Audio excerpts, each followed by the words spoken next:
Here we go. Recording nicely. So when we left off on Friday, I just introduced this, on Thursday, I just introduced the idea we were going to do a quick example of expectation maximization. And I mentioned we were going to do what's called Gaussian mixing. So I just asked you to kind of think about the basic problem for a sec. And we introduced, this is kind of our overview. There's a lot of different areas where expectation maximization is applied to. Anytime you have a probabilistic thing, or you need to cluster, or things of that sort, expectation maximization is one of your primary solution areas. And it's basically got two steps to it, right? In the main loop area, the E step and the M step, right? Expectation, right? We figure out what we think is going to be going on, and then we maximize according to that guess, and then we update our guess according to the maximization, and then repeat over and over. And that means in order to start it, we have to have an initial guess, right? And then we have to have some exit criteria. When do we stop? So that's the basic overview area. You know, how you do the expectation and how you maximize is going to be customized to your problem. But that basic process, right? I put a flow chart here on the side because we're engineers and we love flow charts, right?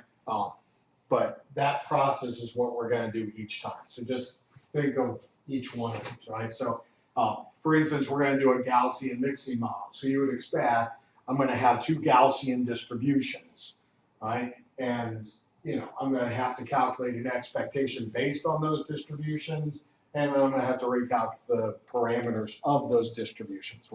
What are the parameters for a Gaussian? Mean and variance. The only two pieces I need. So we're going to consider just two, so I'll have four parameters I'm going to have to calculate and then maximize to re-guess what are those models. So here is the basic setup in 1D, right? You're going to get a series of N observations. We're going to actually generate these ourselves. So N will always be even for us, because say I generate 100 random points for one distribution and 100 from the other. And then I'm going to put them together in one list and resort them. And they're going to be overlapping distributions, because otherwise it's boring as heck, right? And actually, we even see some fairly strongly overlapping. So when you look at it, you won't easily be able to tell it's even a mixing model, but it'll do a fairly good job of pulling the parameters out. But anyway, I put these a little more separate just so it's easy to understand. Imagine the yellow dots went with the yellow distribution, and the blue dots went with the blue. So you can kind of get the idea of how when they get resorted, they get shuffled, and there's no yellow-blue in the real system. So how do you figure them out? So when you're getting an example, if I were to do a completely, you're all in one or all in the other, right, it would look more like this. In reality, what we're going to do is we're going to get a probabilistic one, where we'll say, stuff like this one is going to be much higher probability being part of this distribution, similar for that one for the blue, right? But one's in between, we'll have a mixture. And in truth, there is a small chance that this could have, right? The Gaussian goes out forever, right? It's much lower chance to be part of this one, but for each one of these, we'll get a weighted thing. How likely do we think it is with each one?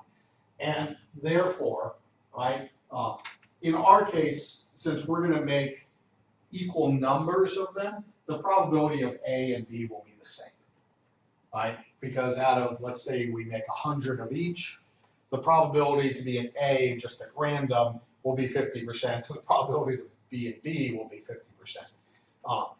We could give different lengths of data, and then we would just have to know a little bit what's the ratio of them.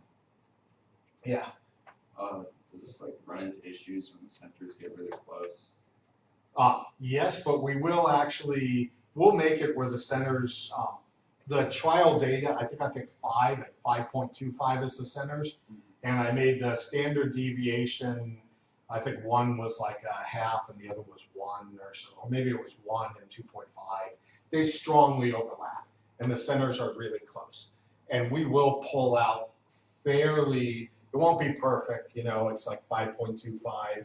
And on typical runs, I can get, for the one that's 5 1/4, I'll typically get anywhere from, say, like, typical good run, maybe 5.2 to 5.3, you know, but it can be a little bit further. It can get down to 5.1 and go up to as much as 5.4, but usually it doesn't get out of that range. So it's got a little distribution where that one fits, similar for the other, and we'll also estimate the variance. And the variance will still be in the ballpark too.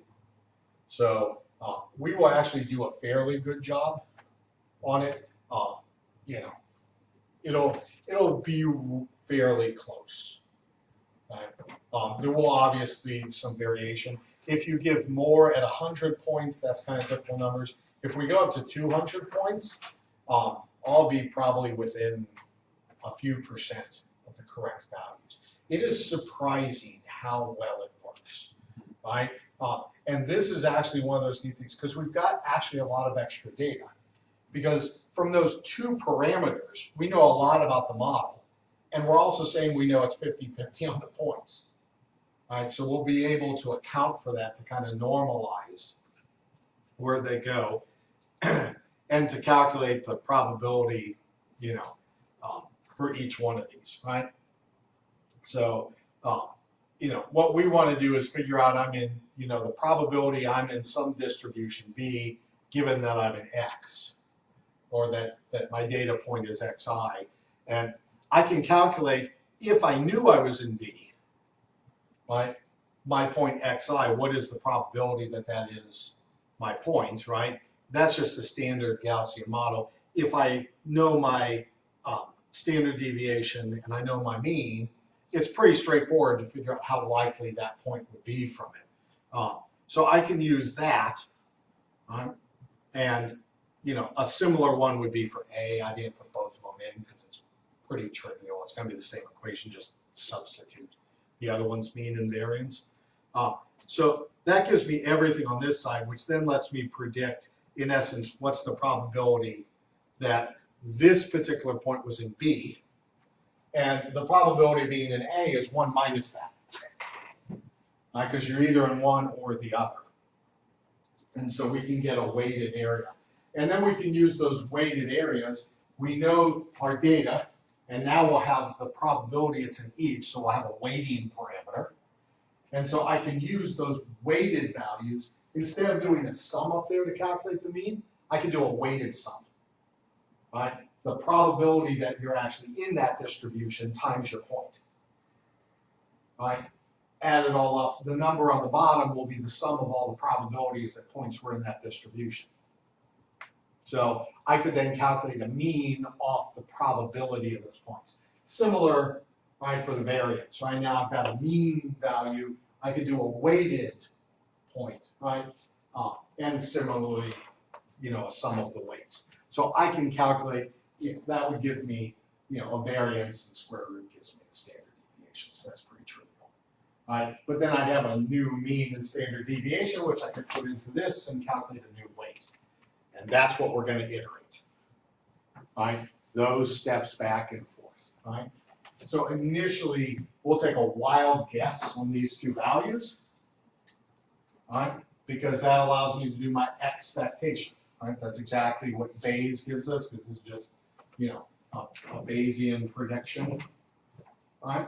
So we'll do this for our expectation, and then we'll maximize, right? By taking those weighted versions of these, that will give me my maximum, my best guess at what the mean and the standard deviation should have been.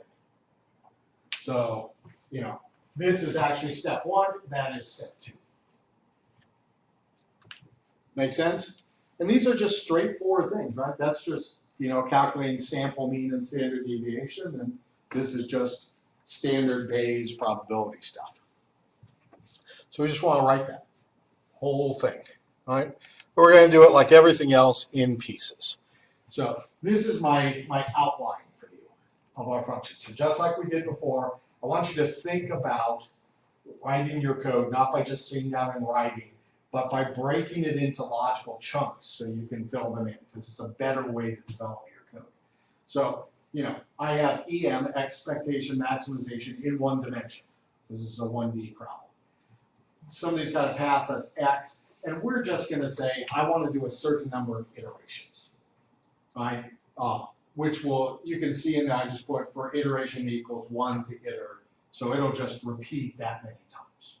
So our exit criteria here is, we'll tell it how many times we want it to do that back and forth.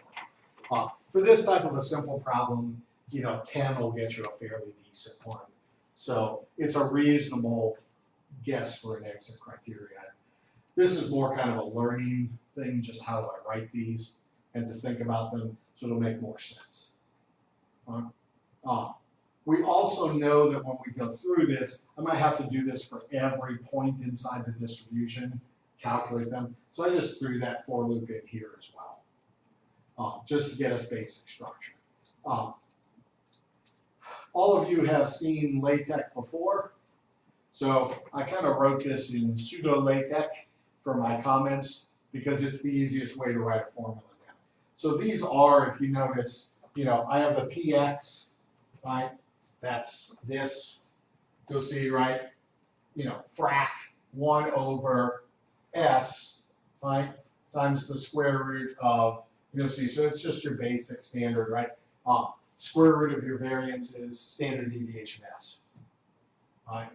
So 1 over that times the square root of 2 pi.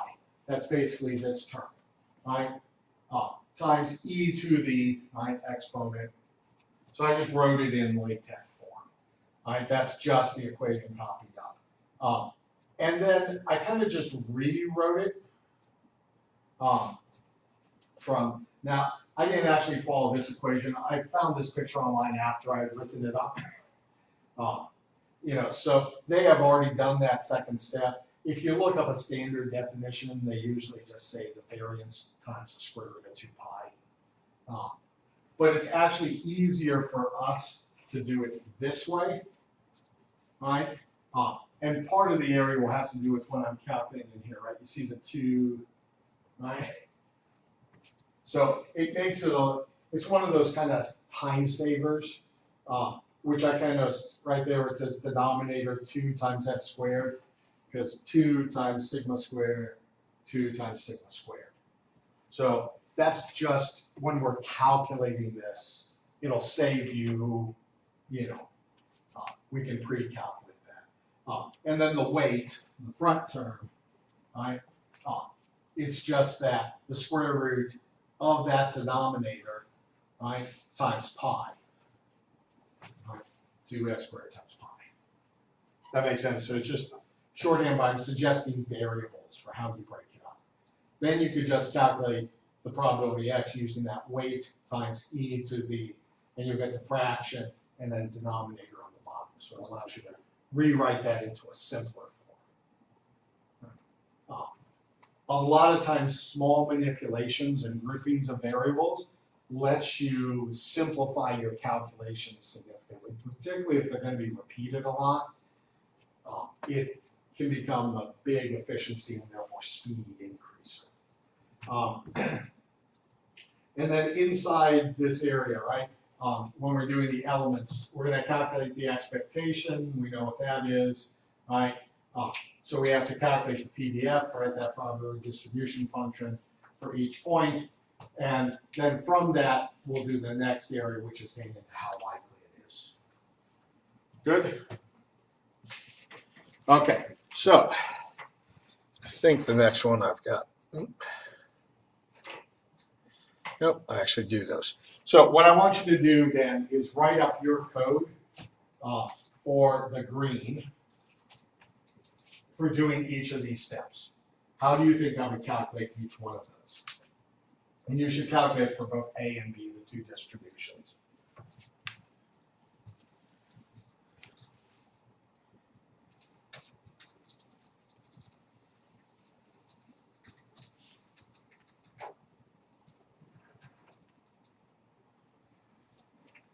Is the x input argument going to be a big vector of all of them? It'll be all the points.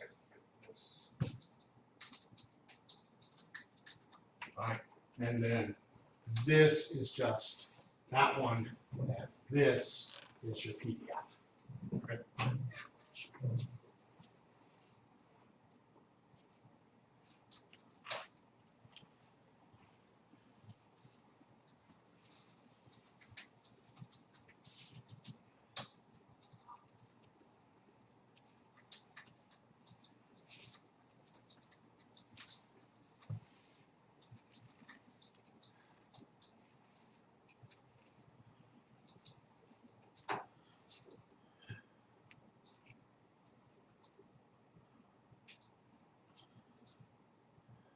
And the M and S that we're returning, are those each going to be Two-dimensional, yeah, because you're gonna get two M's and two S's.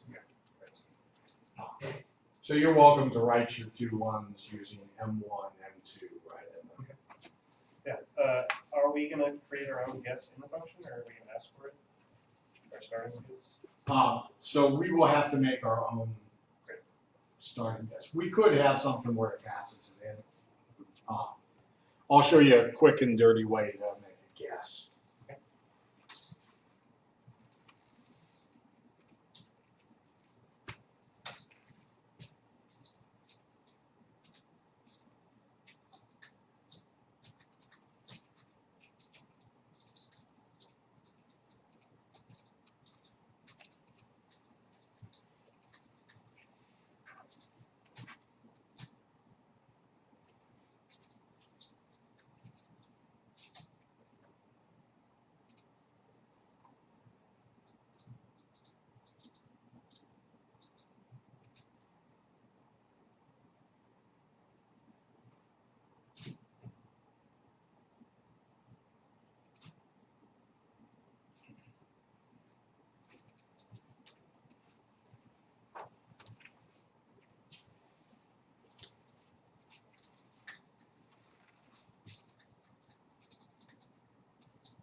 I have a question. Sure. Once we've figured out the likelihood that each point would be in either A or B, are we just going to put it in whichever group is the higher probability?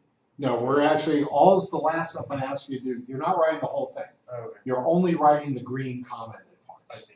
Right? So the upper part up here, before outside area, you're really just calculating den and weight, because you can pre-calculate them. So those don't change. Right. Right?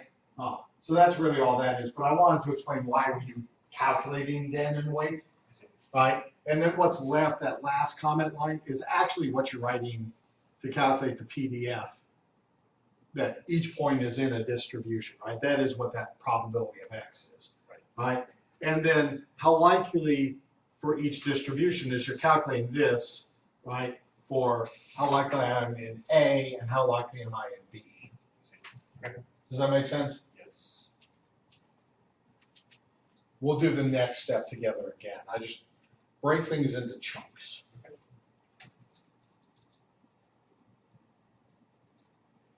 I coded it, but S is our output, right? It's one of our outputs. It will, M and S, we're gonna make a guess on in a couple slides, So I right? can just use that. And so just assume you have it, right? And we'll create a good guess to start with. So this isn't the whole thing, right?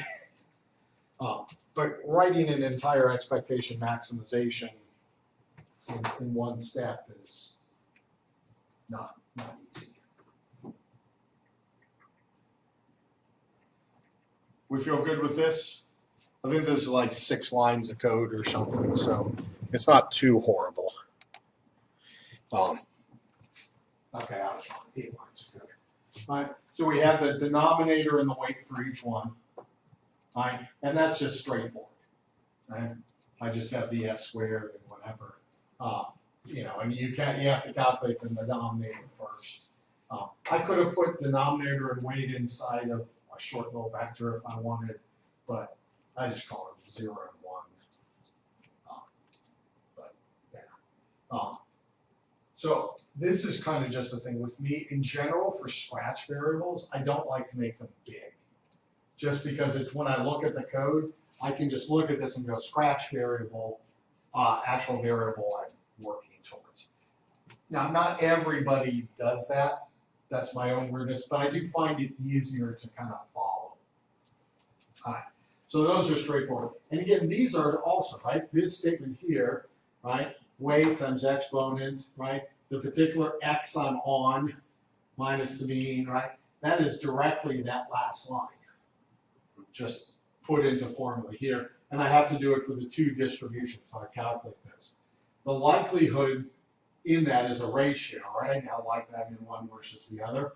So that's literally just, you know, I've got, if you take the fact that that A and B are equally likely, and that means every term is multiplied by a half.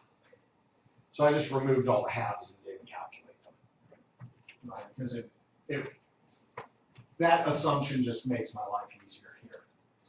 If that wasn't true, I could obviously have the, you know, the probability that I'm in A, probability in A, probability B in there. But I just thought this was cleaner. So we know that's the ratio of the first one, so the other one has to be 1 minus that, because they have to add to 1. We good? Okay, so that's our first step. I couldn't fit that below anymore, so I just kind of cockeyed it just as a reminder of the equations and everything. But this gives us our first part. That's our expectation for them. Now we want to do the second part. We want to do the maximization. So this is your code. I split it into two pieces, right? So this is what you had before, right? And now you have after. That's exactly the same. So now I've added in the maximization and the fact we're going to have some scratch variables that's going to carry through, because I obviously have to build these up for everything in order to walk through. So I'm going to need some variables carried over. The big part's over here, and this is just any variables you need for loop carrying stuff. So we need to get a new distribution. That just means on the picture up there, right, we've got to add those up. But in particular, right, proportional to the distribution. So you're going to calculate a mu b, but to do that, I don't have all of them at once. I only have them one at a time. So I know the weights, right, for my particular one and the point. So I know xi, and I know the weight of xi. And in particular, it's not written here, but, you know, I can change this sum to xi times weight of xi summed up over the sum of the weights of I, right? So those are your two loop carries, right? The mu A, mu B, and the proportional one for your for sigma, although here you have to calculate the mean first. So you notice outside, once I have this, I'm going to get the summation, but I won't get the sum of x divided by the sum of the weights. Right? I have to do that outside. And then to calculate the variance, it's the second equation, but I needed the mean. So I'm going to have another loop to walk through all the elements. Right? But I felt that was fairly, so once you got one of them, right, you've already got all the values you need and the mean. You just need to walk through the elements and do that calculation. And again, a weighted version, right? The weight times all those. So it's the weight times that, you know, x1 minus mu b quantity squared times the weight is how likely that added to the variance. Right? And again, add those up. And then once you've done the summation for the variance, you can then calculate it and then get the standard deviation of the square root. because we have to get back to standards. Good? Awesome. So add those parts in. Again, it should only be a few lines.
Think you got it, or?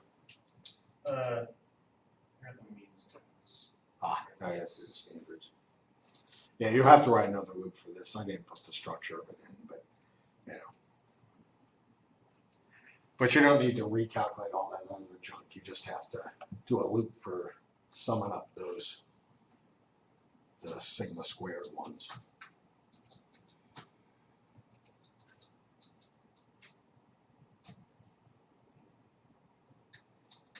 I can't tell you how many times in my life I've had to write those loops though. So it's good to kind of, when you see them, be able to go, okay, I can calculate a mean and a standard. And then you just have to go, is it the sample? So I do a -1 in there for the, Yep. you know.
So how we doing?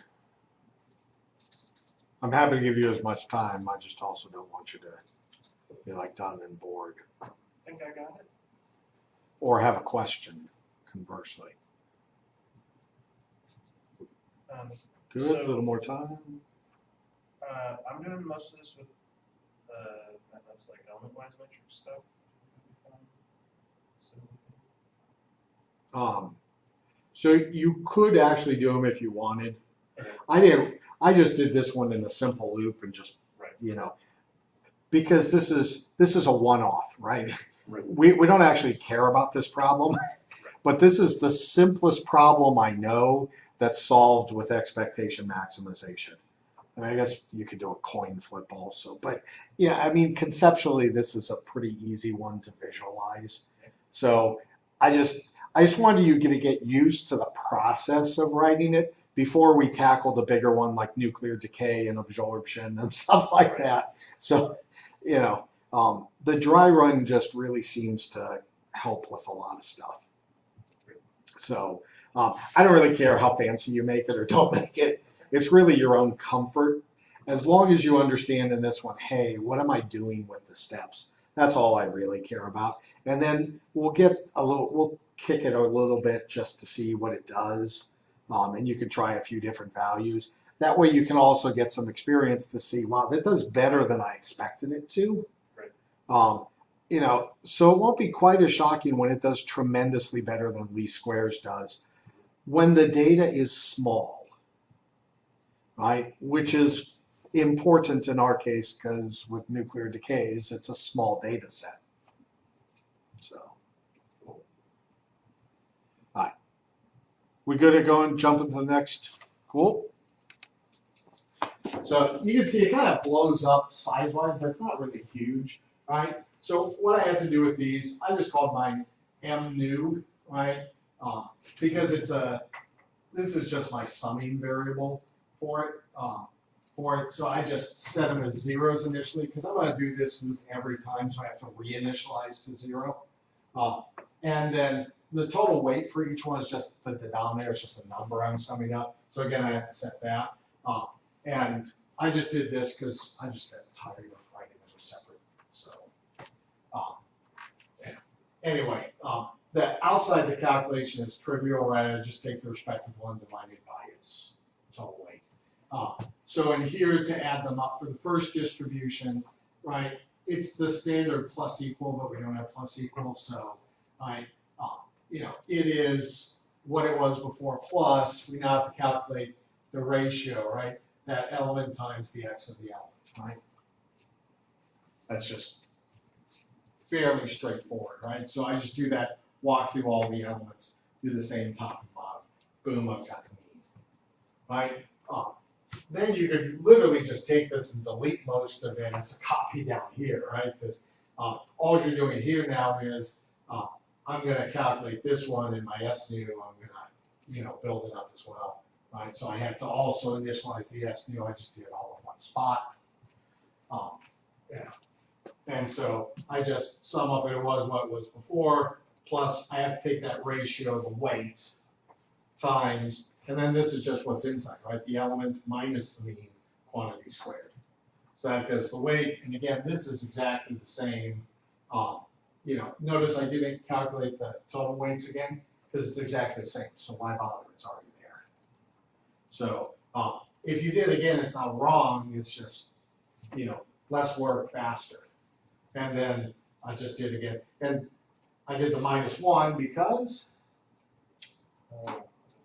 it's a sample, right? It's not the actual distribution. That's the key to the, do you do the -1 or not? So that's the only trick when you're doing standard deviation, right? If you're taking a sample from it, you actually have one less degree of freedom. So you have to subtract 1 because you don't have as high a degree of freedom. If it's the true distribution, then you've got the full degree of freedom area. If you don't do the -1, you get a biased estimate. It overestimates. And that's all the difference between a subsample versus the true distribution of the entire thing. So hopefully they emphasize that in your stats or probability course. It's one of those ones that's easy to forget. And it only appears on the standard deviation when you're adding it up because it's squares. And then again, I just, you know, all I care about is the standard deviation. I don't really care, but I have to add the variance up. So then I just take the summed variance divided by that and take the square root. Fine. And then since I've got that, this is the other advantage from by doing them as a vector, I could just straight on just say, you know, my m for the next iteration is the new one. I just calculate same for s. I have a question. If we Sure. had not very many points, would it be possible for the total weight sum to be less than 1? If you've only got like 2 or 3 points, you're not calculating distribution anyway. Okay, fair enough. Right. So to get valid statistics, you normally need dead minimums at least 10 points. Right. These are equally likely, so you probably have to have 20, 10 for each of the distributions. Right, so you got 20 points equally weighted, you know, so you have an expectation of 10. With an expectation of 10, it would be fairly surprising if you were less than 1. Right, okay. So, but yeah, there is a chance, but in our case, it's not enough to worry about it. And after a couple iterations, it should have almost no likelihood. Yeah. All right, we good? Okay. So you can see it's kind of gotten a lot bigger. A lot of it is just comments, but notice that my code is now commented in a very nice way that you can come back to later. And instead of being an afterthought that wastes me time, it actually helped me to write the code in the first place. This is what I would call a smart comment versus a bad comment, right? If you're writing the comment after, high likelihood it's a bad comment and you're needing it just to get some arbitrary objective somebody wrote. I like comments to give me the flow of my program and therefore aid me.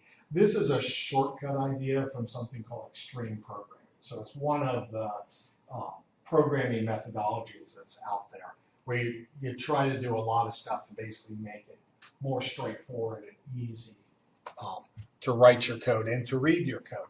And I think this is a lot more readable, honestly. All right, so we now have our function, basically. We just have a little bit of setup to do. You can see on the top, I've added in the spot for the setup. We have to make sure the data we get is somewhat reasonable, right? You know, do any initializations we want before, and we have to make an initial guess. I'm not going to sweat about this too much, except to ask, what type of stuff might I want to check, right? Like, you know, let's even just say, what might I want as an initial guess? I get that it's pretty arbitrary, but you could break X into small half, big half, and take minus standard deviation each half. I could, right? So I could just take the points, divide them in half, and just calculate the ones, right? That would work. It would be totally fine, and away I could go, right? It would guarantee there'd be enough of a difference. The big thing you want is on your first step, this will converge fast. It's an iterative convergence. The farther apart they are, the faster the push towards convergence.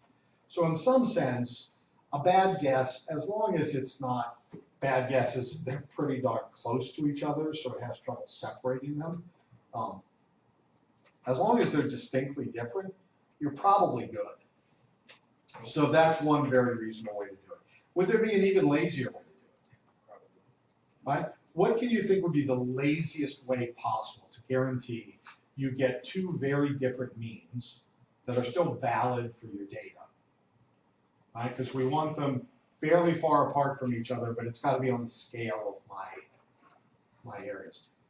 What would be the furthest apart the means could reasonably be? Max and min of the data. Yeah.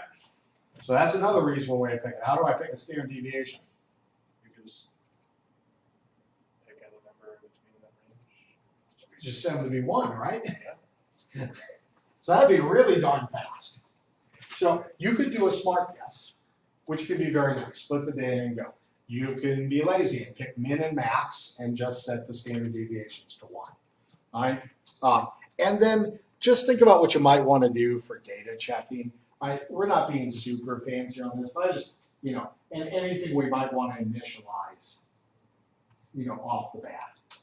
So put what you want, and I'll show you what I picked as some, you know, lazy guesses. I'll give you some reasons.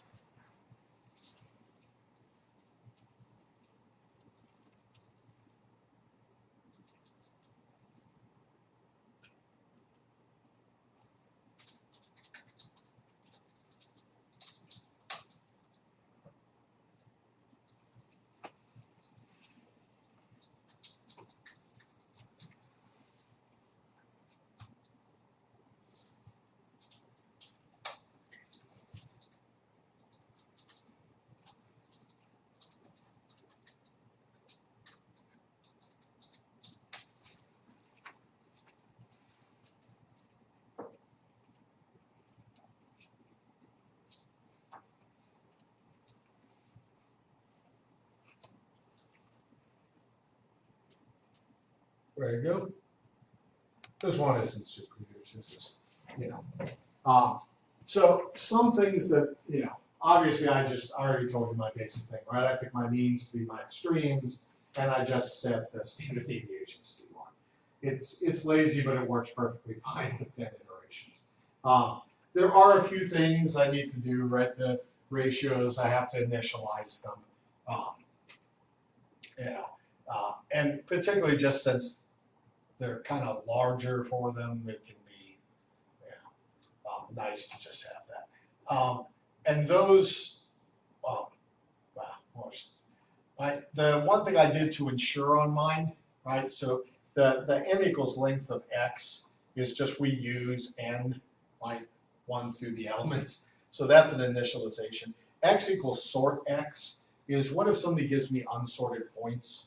Now, in this case, I don't really care that much, but I put that in just as kind of a fun example of what I could potentially do to get them. And sometimes we like to have the data sorted. It's not a huge one in this case, but sometimes we like to have the data sorted because if I know I'm starting with the small side and working my way up, for instance, when I do the 1 and n down there, that I know I'm getting a min and a max and not just 2 random points that could be fairly close together. Right? So it helps me there, but sometimes numerically, knowing that they're sorted also can let me do stuff. If I start adding or doing summations from the small side, as opposed to a small, a big, a small, a big, when your running sum gets large, if you end up adding a small value at the end, you can actually lose floating point precision. Because you only have so many digits of accuracy. If I add the small ones together first, they cumulatively get bigger, and they're adding to successively larger. So the ratio of the addition is more similar. So you tend to lose less precision when you do that. So working on sorted data, again, we're not super caring about this, but working on sorted data actually makes these summations slightly more accurate. So that's a numerics result that you probably wouldn't be aware of otherwise. Due to a man by the name of Kahan, who is a professor at UC Berkeley, he's retired now, but his work probably more than anybody else's has influenced numerics libraries used on computers. Anyway, so that's our code. If we're good with those, and again, we could have all kinds of stuff, right? Make sure iterations are positive, make sure x is bigger than some minimum amount, like say 20, which we'd say would ensure that we get good stats. There's a lot of things we could put in here if we really cared. We have to write a test program. I'm not sweating this too much. The side over here are just 2 runs I did with it. So I set them up, n 100 means about 100. These are just random, right, generations. I picked means and standard deviations. So the first one is a mean of 5, standard deviation of 1.5. The second one is 5.25 with standard deviation of 1. You can change what you want. This is actually, they're fairly tight on each other, and the standard deviations are fairly similar. So this is actually pretty hard. I've told it 10, right, that I want to do. I generate the random numbers just using rand n. So rand n times the standard deviation plus the mean will give me, my ones. I put them together. I sorted them here, so I ended up sorting twice. But I actually did this deliberately. This is to remind when you're making your own data, you ought to make sure you follow your thing, right? And if I don't sort them, somebody could just guess by splitting the 2 halves, and they'd luckily get it. So sorting them on this side is important to protect it. Sorting on the other side helps with that numeric value, the accumulation error. So that's why I did up to here. This is just calling my function, guess it. I wrote this as, I put them in little matrices here. You can see this is the true values, right? Mean, standard deviation, mean, standard deviation. And then down here I have the d value, the estimate instead of the true, which is just my m that was returned from here and my s. And I put them in that order so that it was just easier when I copied the values down. I put them in these matrices because it worked nicer with display. And then I just put spaces so that the M and the S ended up being fairly close. On my screen, they were right above each other. And then when I cut and paste them into PowerPoint, MATLAB uses a fixed size font, so every character is the same width. PowerPoint uses a variable spacing font, so things like spaces are a little bit smaller. So that's why I kind of moved the S over a bit. But you know, the only reason I picked these spaces is on the MATLAB thing, it looks prettier. And then it's just identified them. Now, from my code, you can see I should get the numbers up on top. On my first set of 10 that went through, I got 5.0356 and 5.3057. That is, I mean, overall pretty darn good if you think about the situation. You know, and the standard deviation is 1.13 and 1.22. Right, this one should have been 1, 1.5, and that should have been 1. So you can see the standard deviations are not quite as good, but that's a second order variable, so you shouldn't expect it to be as good as the first. You know, again, I ran it a second time. I got 3 again, 5.3 again for the second one. I don't think there's anything magic due to that. I did change my numbers, if you notice. I want to see if I made the standard deviation a little bit bigger. Would it be easier to separate it out? And I made it 2.5 and 0.5. And you can see it did a much better job estimating it with the larger difference in the standard deviation. So you can code yours up and, you know, just give yourself a couple quick tries of it. You know, you could play with it at home in more detail to it, but I know with me, I felt first time I saw estimation maximization doing a problem like this, I thought it was actually pretty darn impressive. If you want to see how this looks, you can so MATLAB's histogram function will plot automatically. So if you at the end of this just wrote like histogram, open parentheses, x, comma, 20, put it in 20 bins, right? Close parentheses, you'll see the distribution that it's trying to extract these two out of. And you'll see it really does not look like the 2 humps distribution for the ones we're doing here. It looks like, you know, a fat-tailed distribution, not a 2 humped. So it is pretty surprising, particularly if you look at the histogram, what a good job it really does. Do we feel good with how this basically worked? And hopefully when you looked at it, you were like, dang, that's impressive. Because honestly, it should impress you. This is actually some pretty awesomely cool stuff. All right. So that's my quick intro to expectation maximization.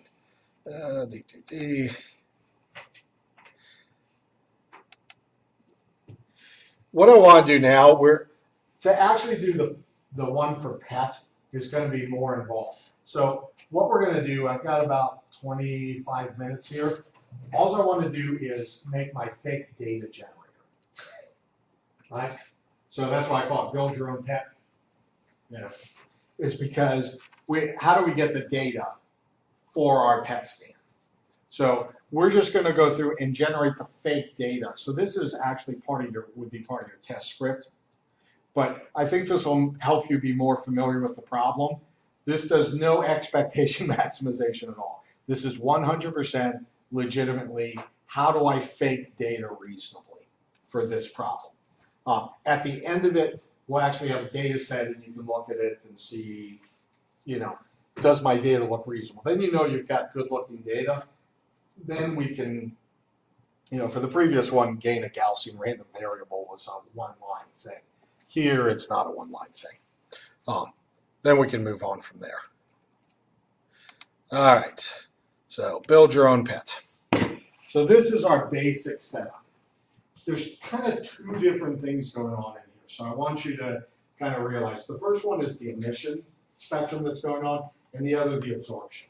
So if you think about it, right, if I just had an external, X-ray source or something, there's a chance that photon gets absorbed by my body. Well, when I randomly have a nuclear decay within my body, there's a chance one of those two photons coming off gets absorbed by my body. So how likely was there an emission? Along that same line, is it possible it got absorbed? Those are the two questions. It has to be emitted and then not absorbed in order for those two detectors to be able to receive it. Does that make sense? So that's kind of the two steps. Now, given that, right, so I put on here, right, these in here are concentrations. So just understand your numbers, right? So these outside areas here are just by detectors. I only drew a few because it was really annoying in PowerPoint. So I drew a small number. And then inside here, it's concentration. You see there's a lot of the isotope concentrated here, right? There's really nothing in these outer parts. Right? So it's just to show you the concentration map is one thing. And maybe what I did for this, maybe there was none in that outside area because it was a thick-walled box that was holding it. So now the isotope could get in the thick-walled box, and that thick-walled box will have a decent chance of absorbing something on the way out. Does that make sense? Now, that being said, just to keep, because this isn't our problem, right? We just need to fake data. I want you to be aware of this, but we're not going to worry about absorption. Okay? But you should just know about it. We'll pass into things saying it, so we could add on to it. The emission is going to be enough work on its own. And like I said, our main problem isn't even this. It's once we take this data that came from a machine, how do you reconstruct the dumb thing? So I'm not really worried about this one, but I want you to be aware of the two halves of the problem. And that's the half that you have to do.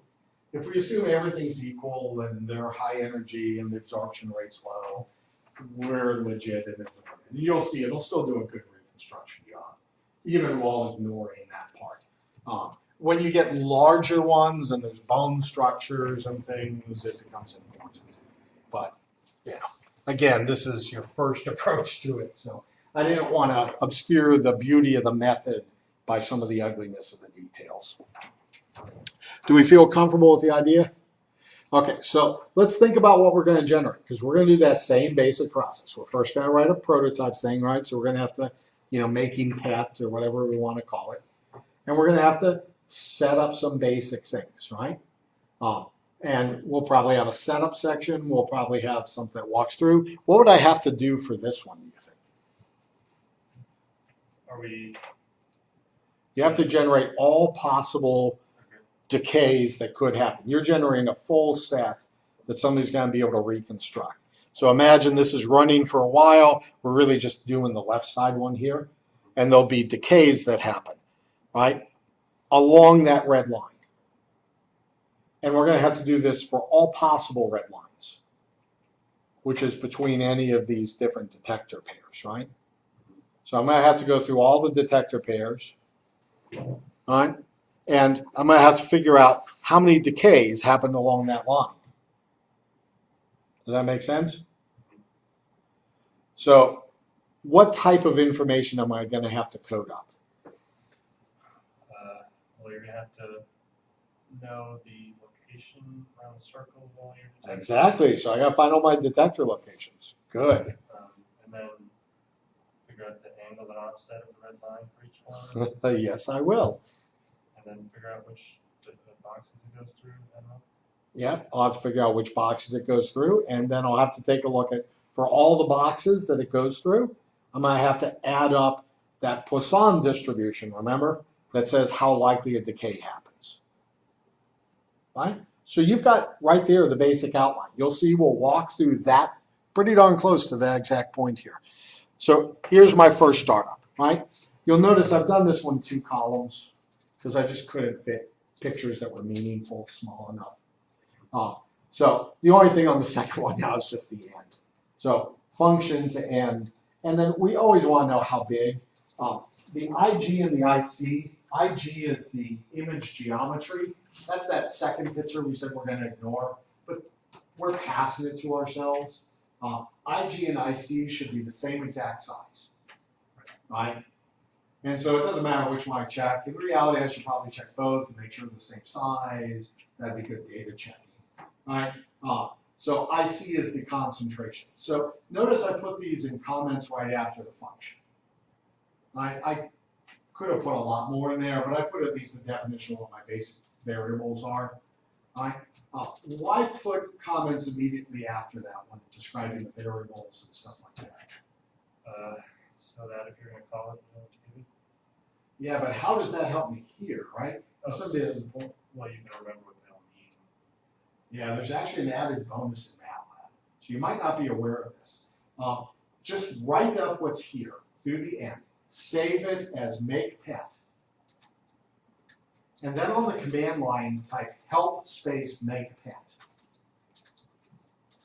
It's handy. Yeah, it does. So that's why I wanted you to understand what those comments, no spaces. It has to, the comments have to be immediately after that function. Okay, so but a space between the. It's fine. I mean, no blank lines. Okay, great. That's cool. It's neat, isn't it? So this is the easiest way to make a help function. So this is one of those cool MATLAB shortcuts. Believe it or not, that's been in it as long as I remember. You know, back in the 80s, I was using this feature. So it's a pretty helpful one. So it does help you to remember all those things, but it helps you remember because once you've written it, you've got built-in documentation. And I never remember these darn things a bit later. That's why it's also nice. The first few lines, I should actually make a commentary of how I do this and stuff like that, because then you'll get a description and then the variables you want. But anyway, yeah, it's. I've always loved that. All right. So now here's the thing. You were correct with our first step. We gotta know where those detectors are. Now notice in my comments, detector, right? That variable coming in detectors is evenly spaced around the circle. Right? So I need to calculate the XY positions of a bunch of things evenly spaced around a circle. So how can I do that? You could do quantitative exponential or complex exponentials. Is the way I Okay. always do it. But you just need a vector from starting at 0 going all the way to 0 minus step, and then plug it into either cosine sine or. Yeah, or the complex exponential. So I can do cosine sine or complex exponential. I need evenly spaced. I know what the spacing has to be, and I know the entire distance, right? Because I've got my 2 pi, right? And detectors tells me how many of them. So write me up, I needed one vector I want for dx and one I want for dy. Because it'll be nice to separate them easily and remember this And you is said y. dist is the radius of the diameter, or is that a different? No. Okay. So, yes, that's a good question. How do we know the radius? So, remember on our picture, I think I stuck that picture back in on the next slide for this reason. I did, okay. All right, so the radius of this should be whatever this ring is. Your entire image should fit inside with room to spare. Okay. Right? So the idea is you've got the ring and you've got an imaging volume inside the ring, so you never have to worry about ridiculously tiny ones that'll never happen, Okay. things of that sort. Yeah. So a pretty standard thing is this is taking up half. So if you considered the entire image around it, roughly speaking, we try to make it so it's twice the size. Okay. It's a like good ballpark. lengthwise. So or if you diagonal? count, right, so I've got an idea of how big this is, right? Because we had the lovely, we've got the variables on them, assume they're unit 1 length. And, you know, we want it, the radius basically to be equal to the entire length across. Right? Because that'll make the ring twice as big as the volume you're containing. Does that make sense? It's a good guess. In reality, I would take whatever the measurements are from my machine. But for a simple thing, it's a good ballpark.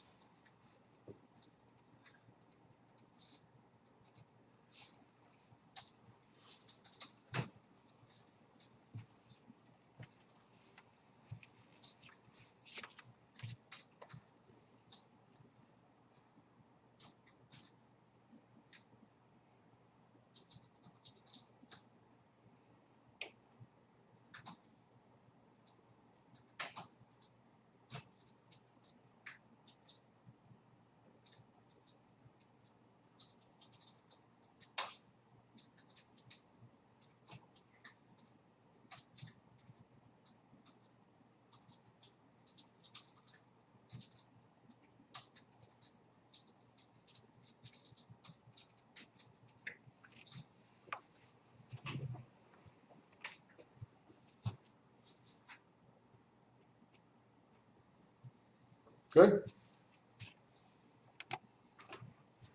Alright, so here's basically what I did, alright?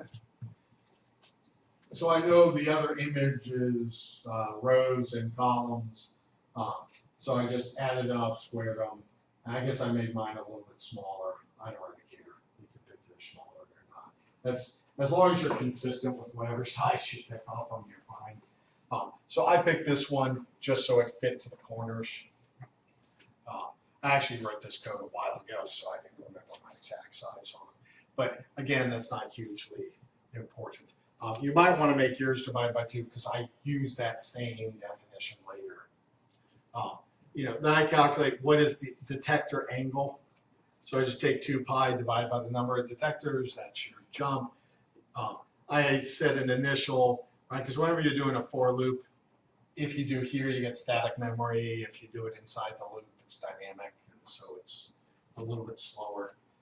And that's your standard stuff, right? My dx, right? I got my what that radius is, cosine, and I'm taking mine, so I do pi minus, right, the angle. Because remember I told you this is a small point that, you can pick whichever you want. But medical ones, if you look at them, will initially start, we normally measure from this side and go like that. Most of them start from this side and go like that. So this is more what doctors tend to be useful, that it starts from the right side and rotates up instead of the left side and rotating up for your angles. So that's why my angle ends up being negative, because I'm going the opposite direction on the rotation, and I start on the right side. And then I start from 0, and MATLAB always starts from 1. That's why that's 1. Good? Yay. All right. Now what we want to do, we've done all these. We're going to do some basic setup. We're going to, in order to calculate this, right, we've got that lovely picture with, a nice little grid. We're going to have to calculate the lines. Every time we have to calculate something going through the lines, we use the mesh grid. So we're going to want to set up a mesh grid, and that mesh grid is going to be the same exact size as IG or IC, because that's the grid I'm working on. It would be nice, right? Remember, we always like those symmetric around the center. So it's rows and columns, but you have to find the middle. And remember that you get up an extra 0 off this, so make sure you account for the fact you're starting from 0 and MATLAB numbers from 1. That will play a little part in this as well, so find the center, right? How big are the columns of A? Because when we set up A, right, we need to think about how many rows and how many columns, right? So what's the columns of A? What are the A and B words? So we're designing it just like we did for x-rays. Okay. We want AX equals B. I see. Okay. So the columns of A will be, The number of combinations. that's rows.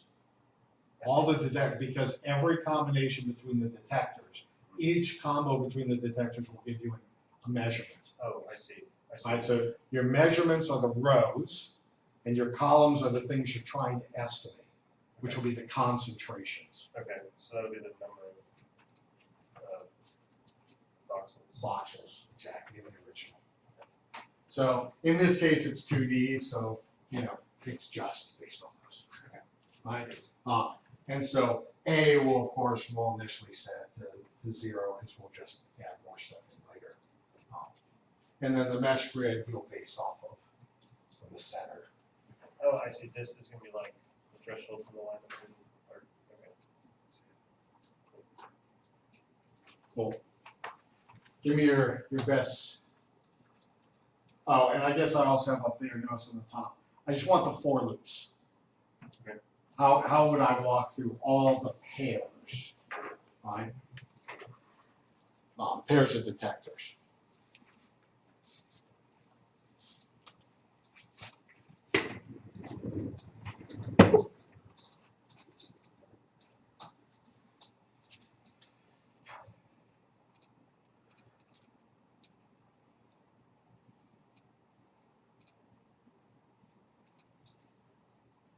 Are we gonna want to offset our path by a half like we did in arc so it hits more centers boxes? Right now, we're mainly just gonna go for straight center, but that might involve you having to offset things. Right. But we won't get too worried about trying to do the little cancellation reduction. Okay. Partially because I'm gonna show you a quick way you can actually draw these. It makes really pretty pictures too. But it'll let you see those visualization lines.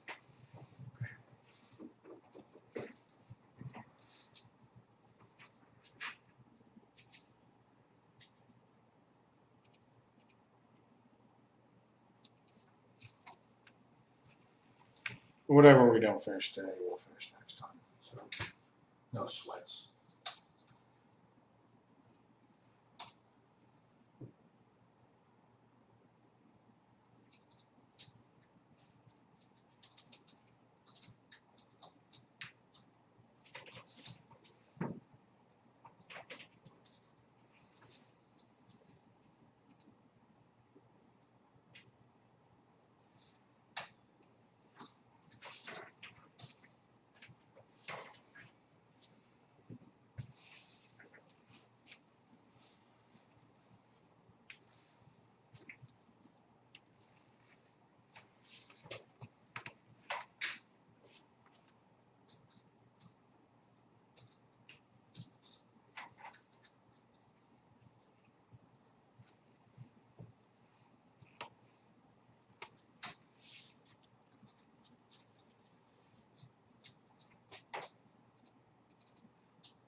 Find the bounds of the mesh grid, can we just straight up divide by 2 rows and not for it? Does it matter if we get like a point better or not? So I am trying to make it centered, right? And dividing by 2 will do some amount of centering, but remember the numbers that I've got here count from 1 up to detectors. Oh, so it's- You gotta count, because that's that MATLAB shift thing, instead of starting from 0. If they start from 0, you'd be fine. You know, but one of a million reasons why counting from 1 is dumb. Right, because it bites us so many times beyond just even the math of this or inside computers for the offset calculations. Okay, so this is just a reminder what it looked like. Right? So yeah, it essentially is just a divide by 2 as long as you remember the -1. So I just called it rows 2 and columns 2 to remind myself or row 2 and column 2 as the center. You could have called it row C and column C, whatever makes you happy. And the length, obviously, rows times columns. That's the number of elements inside. So I guess I actually cut the N off. How big would N be? We'll get to it. What does N mean again? So this was, this is the number of rows here. Oh. Remember, the number of rows was going to be proportional to, Let's see, rows the ones that go like this. So that's each of those is an observation piece of data, so the number of detector combinations. the detector combinations. So we will do it on a later slide. I guess I removed it at, too early. I forgot I needed it for this one. But it'll be, don't worry, we will get to the definition, but the definition is going to be, basically what's the number, if I've got D detectors, how many combinations are there? E squared. Right? So not good. This gets into some of that lovely counting stuff, right? So think about this. Let me just do a small sub thing, right? Imagine whatever I've got. I'll just do 4 for simplicity, right? So I've got to start one. So I pick one of the 4, right? So that means I've got to do 4 different ones to start, right? So that's my start number. And then it's got to have another one, the end detector, right? How many possible end detectors for each start? 3, right? Now, at some point, right, so that gets me all possible combinations. At some point, I'll have this, and at another point, I'll have this. Does it make a difference? No. So this is going to give me how much too many. So that was for 4. So what would it be for n? Yeah. Right. So when you're dealing with the factorial, what that one ends up being is n factorial over n minus 1 factorial. So when you write it in factorial terms, that's what it would be, right? But then when you cancel, right, n factorial is, and minus 1, you know, which is minus 2. Yeah, because I got two combos here, right? And so this is the minus 2, and technically that's 2 factorial, right? So it's, you know, number of 1 options, the other, they add up to that. It's the choose. That's the choose, yeah, and choose candy. But in this particular case, you can also figure it out pretty quickly without.